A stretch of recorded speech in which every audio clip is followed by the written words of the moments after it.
అందరికీ నమస్కారం. నేను మీ Chandana. Welcome to my YouTube channel Chandana Chitralu. So ఈరోజు బ్లాగ్ ఏంటో ఆల్రెడీ థంబ్నెయిల్లో చూసుంటారు కదా.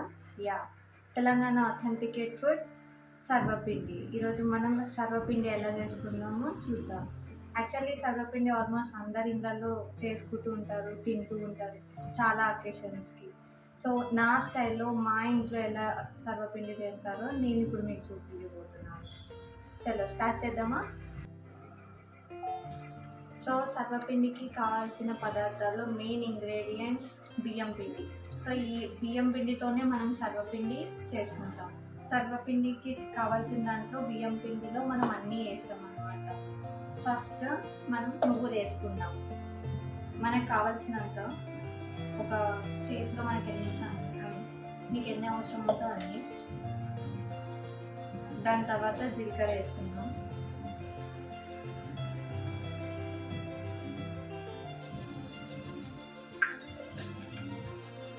ఇది శనగపప్పు వేస్తున్నాను.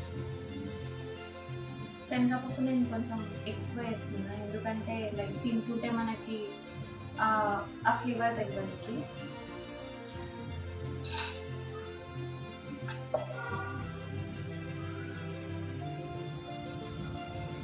ఇవి వేయించుకున్న నువ్వులు కూడా వేస్తున్నాను. ఇప్పుడు 1 టేబుల్ స్పూన్ ఆఫ్ కారం వేస్తున్నాను. బేసిక్గా మీ కారం పొడి కారం ఉంటే కారం వేసుకోండి, తక్కువ వేసుకోండి, తక్కువ ఎక్కువ వేసుకోండి. నేను ఇక్కడ నాకు 1 టేబుల్ స్పూన్ ఆఫ్ కారం చాలు. అండ్ 1 టేబుల్ స్పూన్ ఆఫ్ కారంకి నేను 1 టేబుల్ స్పూన్ ఆఫ్ ఉప్పు వేయట్లేదు, దానికన్నా కొంచెం తక్కువ వేస్తున్నాను.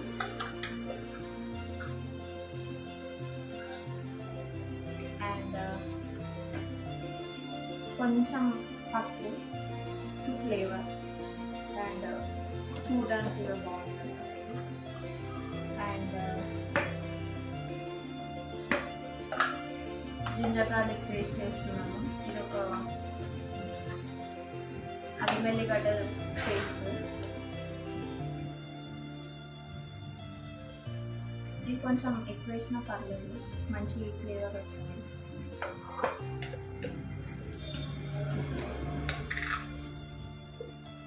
కొంచెం ఇట్లా కలుపుకున్నాక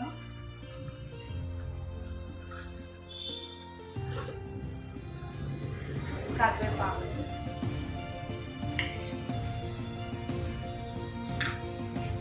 తర్వాత ఉల్లిగడ్డలు, పచ్చిమిరపకాయలు ప్లస్ స్వీట్ చేసి కట్ చేసినవి,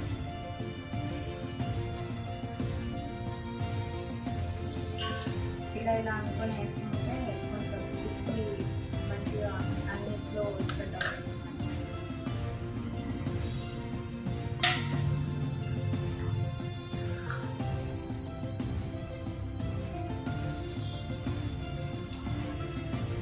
సో దీన్ని బాగా మిక్స్ చేసుకోవాలి.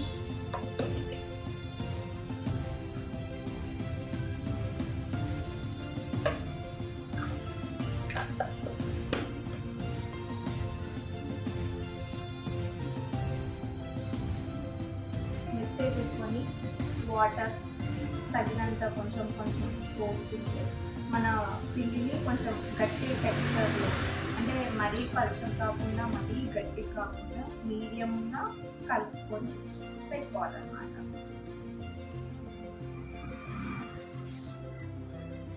బేసిక్గా సర్వపిండి సమ్మర్ హాలిడేస్లో మా అమ్మమ్మ చేస్తుంది బాగా. మీ అమ్మమ్మ మీ నాన్నమ్మ కూడా మీకు చేసి పెట్టిరా కింద కామెంట్ చేయండి.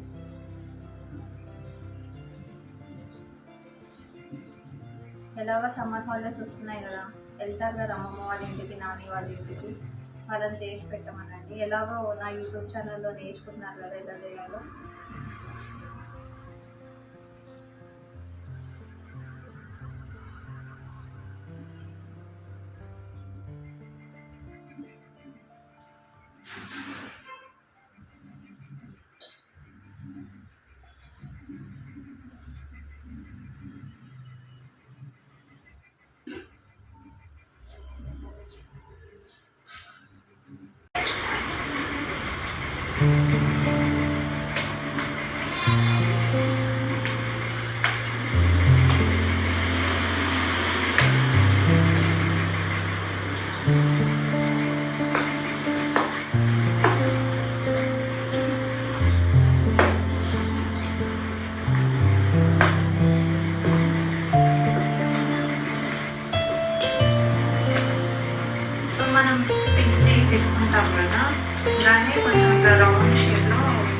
బాల్ లాగా చేసుకోవాలి.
రౌండ్గా ఒత్తుకోవాలన్నమాట. ఒత్తుకున్నాక దీనికి ఇట్లా హోల్స్ పెట్టుకోవాలి. జనరల్గా ఒక 5 to 6, 7 అంతా పెట్టుకోవాలి.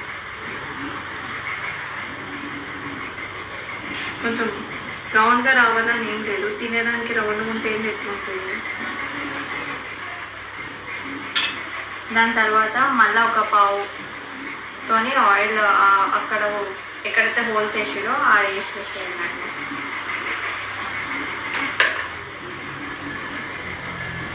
సో ఈ ఆయిల్ వేయడం వల్ల అక్కడ కూడా ఏమంటే హోల్స్ పెట్టిన ప్లేసెస్లో కూడా మంచిగా రోస్ట్ అయ్యి క్రిస్పీగా ఉంటుంది అన్నమాట.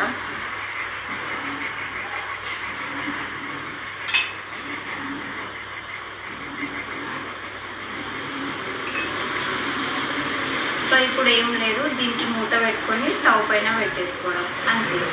సో ఇప్పుడు మనం ఇట్లా తయారు చేసి పెట్టుకున్నాం కదా, ఇది మనం స్టవ్ పైన పెట్టి మనము కాల్చుకుందాం అన్నమాట. సో మనం ఏం చేయాలంటే డైరెక్ట్ ఇట్లా పెట్టి ఇట్లా వదిలేయకూడదు. స్టవ్ ఆన్ చేసి మనం కొద్ది టైం తీసుకొని ఇట్లా తిప్పుతూ ఉండాలన్నమాట. అప్పుడే మనకి లోపల ఉన్న సర్వపిండి అనేది మంచిగా కుక్ అవుతుంది, మంచి టేస్ట్ వస్తుంది. లేకపోతే అక్కడ పిండి ఉంటుంది, ఇది మొత్తం ఓవర్ క్రిస్పీ అయిపోతుంది.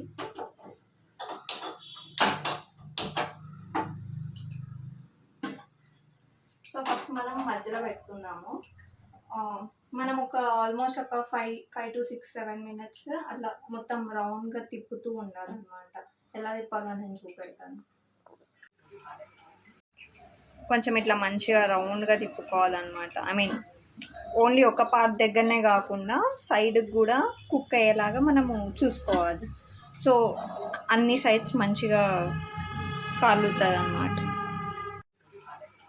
మన సర్వపిండి రెడీ అయిపోయింది. దీన్ని మనం వేసుకుందాం. కూడా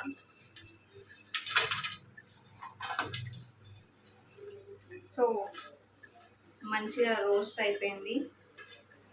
రౌండ్ షేప్ అయితే నాకు అక్కర్లేదు, ఎట్లా వచ్చినా తింటాను కాబట్టి. ఇది నా సర్వపిండి. ఇప్పుడు నేను టేస్ట్ చేస్తున్నా. ఫస్ట్ ఇట్లా డిష్ తీసేద్దాం, ఎందుకైనా మంచిది. కాలుతుంది. నాకు సర్వపిండిలా ఈ ఆనియన్ ఇష్టం, మంచిగా ఇట్లా క్రిస్పీగా రోస్ట్ అయ్యి ఉంటుంది. కాలుతుంది కానీ సర్వపిండి మస్తు ఉంది. డెఫినెట్గా ఇంట్లో ట్రై చేయండి. నా సర్వపిండి కనుక నచ్చినట్టయితే లైక్ చేయండి, షేర్ చేయండి, సబ్స్క్రైబ్ చేయండి. ఒకవేళ మీ మమ్మీ వాళ్ళకి షేర్ చేసి మీకు సర్వపిండి కావాలని చెప్పండి. ఓకేనా? బాయ్.